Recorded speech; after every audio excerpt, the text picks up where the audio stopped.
इस कहानी की शुरुआत में हमें एडम नाम का एक बायोलॉजिस्ट दिखाया जाता है जो कि नए नए पेड़ पौधों पर रिसर्च किया करता है और इसीलिए एडम अपनी पत्नी और अपने बेटे को लेकर आयरिश नाम के एक छोटे से गांव में रहने के लिए जा रहा है, जिस गांव के चारों तरफ घना जंगल है। पर सरकार इस जंगल को अपने फायदे के लिए काटना चाहती है, मगर इस गाँव में रहने वाले ज्यादातर लोग इस जंगल को काटने पर राजी नहीं थे और इसीलिए सरकार चाहती थी कि एडम यहाँ कुछ दिन रहकर इस जंगल पर रिसर्च करे ताकि पता लगाया जा सके कि किन पौधों को काटना सही होगा। खैर, अब एडम अपनी वाइफ को घर छोड़कर अपने बेटे के साथ पेड़ों का सैंपल लेने जंगल में पहुंच जाता है। वह जिस भी पेड़ को चेक कर रहा था उस पर क्रॉस लगा रहा था ताकि उसे याद रहे कि किन किन पेड़ों का वह सैंपल ले चुका है। पर इसी दौरान एडम का डॉग किसी चीज पर भौंकते हुए घने जंगल में चला जाता है। पर जब एडम अपने कुत्ते को ढूंढते हुए उसके पीछे जाता है तो उसे जंगल के बीचों बीच एक पुराना टूटा हुआ घर दिखाई देता है, जिस घर के अंदर एडम को एक मरा हुआ हिरन दीवार के साथ अजीब तरीके से चिपका हुआ मिलता है, जिसे देखकर एडम बहुत हैरान हो जाता है क्योंकि उस हिरन की बॉडी से एक काले रंग का लिक्विड बह रहा था। एडम उस लिक्विड का सैंपल लेकर अपने पास जमा कर लेता है। दूसरी तरफ एडम की वाइफ अपने नए घर की साफ सफाई कर रही थी, जिस दौरान उसने विंडोज पर लगी लोहे की जालियां भी निकाल दी थी। इतने में इसी गाँव का एक लोकल आदमी कॉलम अपने बेटे के साथ वहाँ आ जाता है। कॉलम एडम की वाइफ से कहता है कि तुम इस घर में नहीं रह सकती क्योंकि यह जगह बहुत खतरनाक है, तुम्हें कम से कम अपने बेटे के बारे में तो सोचना चाहिए। जिस पर क्लेयर कॉलम से कहती है कि मेरे पति घर पर नहीं हैं, आप इस बारे में उनसे बात करना। कॉलम क्लेयर की यह बात सुनकर वहाँ से चला जाता है। अब इसके बाद रात के समय जब एडम घर आया तो क्लेयर ने कॉलम की कही हुई बातें उसे बताई, लेकिन एडम क्लेयर से कहता है कि शायद कॉलम को हमारा यहाँ आना अच्छा नहीं लगा, इसलिए वह हमें डराने की कोशिश कर रहा है कि हम यहाँ से चले जाएं, पर जब तक मेरी रिसर्च कंप्लीट नहीं हो जाती हम यहीं रहेंगे। अब इसके बाद एडम अपने साथ लाया वही ब्लैक कलर का लिक्विड चेक करने लगता है। तब एडम को पता चलता है कि इस लिक्विड में मौजूद सेल्स अपने साथ वाले पार्टिकल्स को भी अपने जैसे ब्लैक लिक्विड में बदल रहे हैं, जिसे देखकर एडम सोच में पड़ जाता है क्योंकि यह सब उसे काफी अजीब लग रहा था। तभी एडम की वाइफ घबराई हुई आती है और एडम से कहती है कि हमारे बच्चे के बिस्तर के पास एक काले रंग का अजीब सा लिक्विड गिर रहा है। लेकिन जब एडम कमरे के ऊपर बने एक गराज में देखने जाता है तो वहाँ उसे कोई लिक्विड पड़ा नहीं मिलता, जिसके बाद वह वहाँ से नीचे आकर किचन में खाना बनाने में व्यस्त हो जाते हैं। जिस दौरान उन्हें ऊपर से बेटे के रोने की आवाज सुनाई देती है तो वे भागकर कमरे की ओर जाते हैं, लेकिन आगे से किसी ने कमरा अंदर से लॉक किया हुआ था।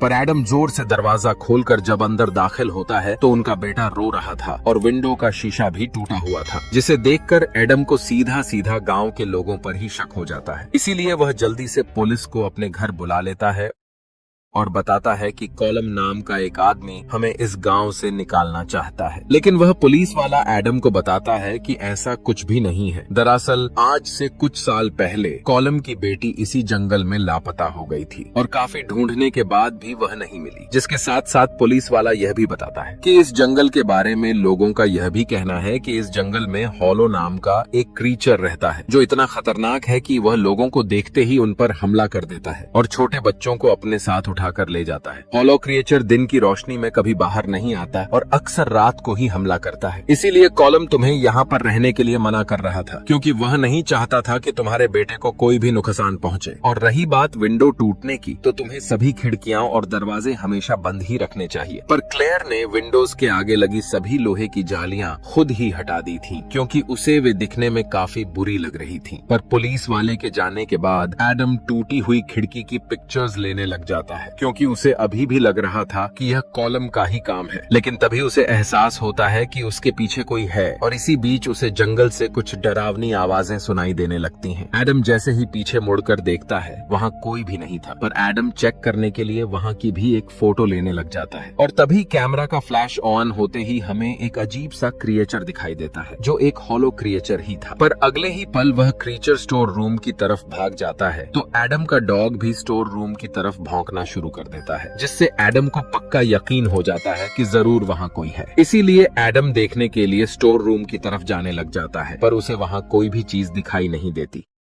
जिसके बाद एडम अगली सुबह अपने बेटे को लेकर मार्केट जा रहा था तो रास्ते में वहाँ के लोकल लोग एडम को काफी अजीब तरीके से देख रहे थे। दरअसल एडम मार्केट पहुंचकर अपनी टूटी हुई विंडो को रिपेयर करवाने आया था, लेकिन शॉप ओनर कहता है कि तुम्हारा घर जंगल के काफी करीब है तो तुम कांच की विंडो मत खरीदो, उसका कोई फायदा नहीं, जिसके बदले तुम्हें लोहे की विंडो लगानी चाहिए जिसे कोई भी तोड़ न सके। अब एडम शॉप ओनर की बातें सुनते सुनते वहाँ से विंडो का सारा सामान लेकर निकल पड़ता है। क्योंकि एडम का घर जंगल के बिल्कुल बीचों बीच था, इसलिए पूरा रास्ता सुनसान था। और तभी एडम की कार अचानक से रुक जाती है, जिसे चेक करने के लिए एडम बाहर आकर जब कार का बोनेट खोलता है तो उसे वहाँ वही ब्लैक कलर का लिक्विड पड़ा दिखाई देता है। एडम आसपास देखता है पर इस घने जंगल में उसकी मदद करने के लिए कोई भी नहीं था। अब वह गाड़ी को ठीक करने के लिए उसमें से टूल बॉक्स निकालता है, पर तभी कोई पीछे से उसे धक्का देकर कार की डिक्की में बंद कर देता है। अब एडम का बेटा तो गाड़ी में मौजूद था, जिसे अब एडम डिक्की से बाहर निकलकर बचाना चाहता था, पर तभी उसे लगता है कि कोई उसकी कार की विंडोज तोड़ने की कोशिश कर रहा है, तो वह अपनी पूरी कोशिश करता है ताकि वह बाहर आ सके। दूसरी तरफ क्लेयर जब घर की सफाई कर रही थी तो उसे अपने बेटे के कपड़ों में भी वही ब्लैक रंग का लिक्विड चिपका मिलता है, पर उसे लगता है कि शायद उनका डॉग इसे अंदर ले आया होगा, तो वह उसे इग्नोर करते हुए साफ कर देती है। पर तभी एक बार फिर वहाँ कॉलम आ जाता है और क्लेयर से कहता है कि मैं तुम्हें एक लास्ट वार्निंग दे रहा हूँ, तुम अपने पति को लेकर यहाँ से चली जाओ। लेकिन क्लेयर कुछ कह नहीं पाती तो कॉलम वहाँ पर एक किताब रखकर वहाँ से चला जाता है। दूसरी तरफ एडम कार की सीट फाड़कर कार के अंदर चला जाता है, जहाँ उसका बेटा अभी भी रो रहा था। एडम अपने बेटे को उठाकर गले लगाता है, जिसके बाद वह उसे उठाकर गाड़ी से बाहर आ जाता है, जहाँ वह देखता है कि किसी ने उसकी कार पर खतरनाक स्क्रैचेस डाल दिए हैं, जिसे देखकर एडम बहुत डर जाता है और सीधा घर की तरफ दौड़ लगा देता है, क्योंकि उसका घर यहाँ से थोड़ी ही दूरी पर था। अब घर पहुंचकर एडम सारा मामला क्लेयर को भी बताता है, जिससे अब दोनों को कॉलम की कही हुई बातों पर यकीन होने लग गया था। जिसके बाद एडम अपने हाथ में गन रखकर बाहर देखने लगता है, पर तभी सारे घर की लाइट चली जाती है और इसके साथ ही वहाँ से क्रीचर्स के चिल्लाने की आवाजें आने लग जाती हैं। एडम अपने हाथ में गन पकड़े पूरे घर में देखने लगता है कि कहीं कोई घर के अंदर तो नहीं घुस आया हो। जिसके बाद क्लेयर एडम को कॉलम की दी हुई बुक दिखाती है, जिसमें इस जंगल के बारे में बहुत कुछ लिखा हुआ था, जिसे पढ़कर एडम को यकीन हो गया था कि जरूर कॉलम सच ही बोल रहा था।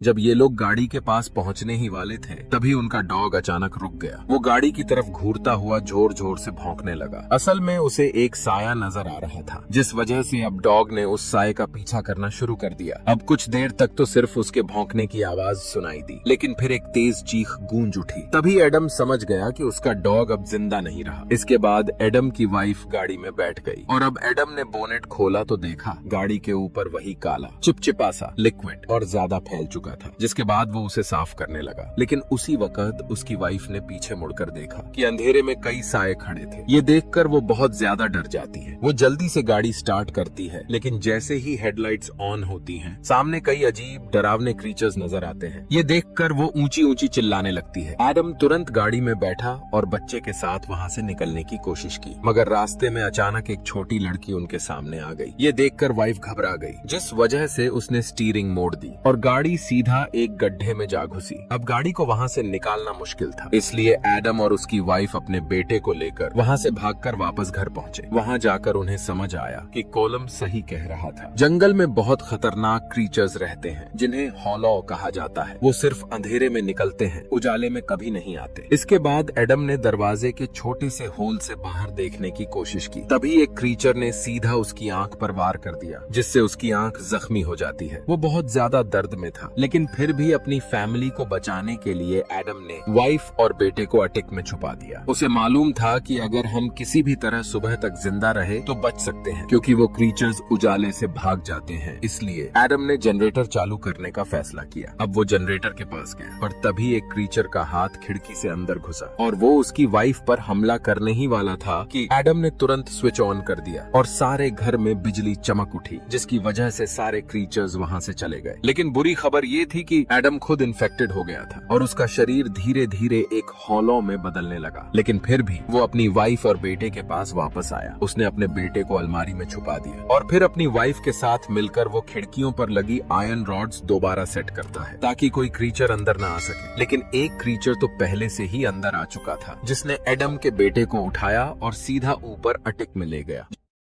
जब एडम उसे बचाने के लिए ऊपर गया तो हॉलो ने उस पर अचानक हमला कर दिया, जिस वजह से एडम नीचे गिरा और बेहोश हो गया। उसकी वाइफ ने जब ये देखा तो वो तुरंत अपने बेटे को बचाने के लिए भागी। अब तक क्रीचर ने बच्चे को जंगल के बुशेस में ले गया था और जब एडम की वाइफ ने देखा तो उसका बेटा पानी में बह रहा था। वो बिना सोचे समझे नदी में कूद गई और मुश्किल से उसे बचाकर वापस घर लाई। वापस आने के बाद उसने एडम से कहा, इसके कपड़े बदल दो। लेकिन जैसे ही एडम ने उस बच्चे को देखा वो हैरान रह गया। उसने धीरे से कहा, ये हमारा बेटा नहीं है, हेलोस ने धोखा दिया है। उसकी वाइफ समझ नहीं पाई और बोली, तुम्हें ऐसा लग रहा है क्योंकि तुम खुद इन्फेक्टेड हो। तभी एडम ने एक कील उठाई और बच्चे के सिर के पास रखकर बोला, मुझे अपना असली चेहरा दिखाओ। तभी उसकी वाइफ ने एडम पर हमला कर दिया, लेकिन एडम ने उसे दूर धक्का दे दिया। अचानक वो बच्चा अपने असली रूप में बदलने लगा, लेकिन ये रूप सिर्फ एडम ही देख सकता था। एडम की वाइफ को अब भी लग रहा था कि एडम इन्फेक्टेड हो गया है, जिस वजह से वो ये कह रहा है। अब वो एडम को स्टैब करती है और अपने बेटे को लेकर सीधा कोलम के घर पहुंचती है। कोलम उन्हें देखकर गुस्सा हो गया, बंदूक तानकर बोला, तुम दोनों यहाँ से चले जाओ, तुम लोगों में से कोई भी इन्फेक्टेड हो सकता है। इधर एडम धीरे धीरे एक हेलो में बदल रहा था। उसका जिस्म काला पड़ रहा था, आंखें चमक रही थीं। लेकिन तभी उसे एक बच्चे के रोने की आवाज सुनाई दी। वो आवाज उसे गहरे जंगल के अंदर एक कैव तक ले गई। अंदर कई हॉलो क्रिएचर्स थे और कोलम की बेटी भी, जो अब खुद एक हेलो बन चुकी थी। उसके हाथ में एडम का असली बेटा था। एडम ने उसे पुकारा, मुझे मेरा बेटा वापस दो, लेकिन वो मना कर देती है। सारे हॉलोज उस पर टूट पड़ते हैं, पर एडम के हाथ में आग की मशाल थी और वो उनके लिए जहर जैसी थी। उस वक्त भी एडम के अंदर थोड़ा इंसान बचा था, इसलिए वो खुद आग से नहीं डर रहा था। दूसरी तरफ एडम की वाइफ अपने बेटे को लेकर जंगल में भाग रही थी। चारों तरफ हॉलोज थे। वो अपने कैमरा का फ्लैश बार बार चलाकर उन्हें दूर रखती है। तभी एडम वहां आया अपने असली बेटे के साथ। उसने कहा, तुम्हारे पास जो बच्चा है वो सिर्फ हेलोस का जाल है। उनका मकसद था हमारे असली बच्चे को ले जाना। वाइफ पहले नहीं मानती, लेकिन एडम उसे समझा लेता है। इतने में एक बड़ा हॉलो क्रिएचर सामने आता है और उस पर हमला करता है। एडम उसे मार गिराता है, लेकिन खुद भी जख्मी हो जाता है। उसकी वाइफ असली बच्चे को लेकर भाग निकलती है। तभी सूरज निकलने लगता है और सब हॉलोस रोशनी से झलकर अपनी कैब्स में लौट जाते हैं। एडम जमीन पर पड़ा था, वो मर चुका था और वो बच्चा जिसे वाइफ लेकर भाग गई थी, जब धूप पड़ी तो जलकर राख बन गया। तब उसे समझ आया एडम सही था। उसके हाथ में अब जो बच्चा बचा था वही उसका असली बेटा था। इसके बाद वाइफ अपने घर वापस गई और उसकी आंखों में आंसू थे, एडम की यादों में डूबी हुई। रात ढलने से पहले वो अपने बेटे के साथ वहाँ से निकल गई। अब आखिरी सीन में जंगल दिखाया गया, जहाँ लोग फिर से पेड़ काट रहे थे। उन पेड़ों के अंदर वही काला इन्फेक्शन था जो इंसानों को हेलो में बदल देता है। और इस तरह कहानी एक खामोश लेकिन खतरनाक अंजाम के साथ खत्म होती है।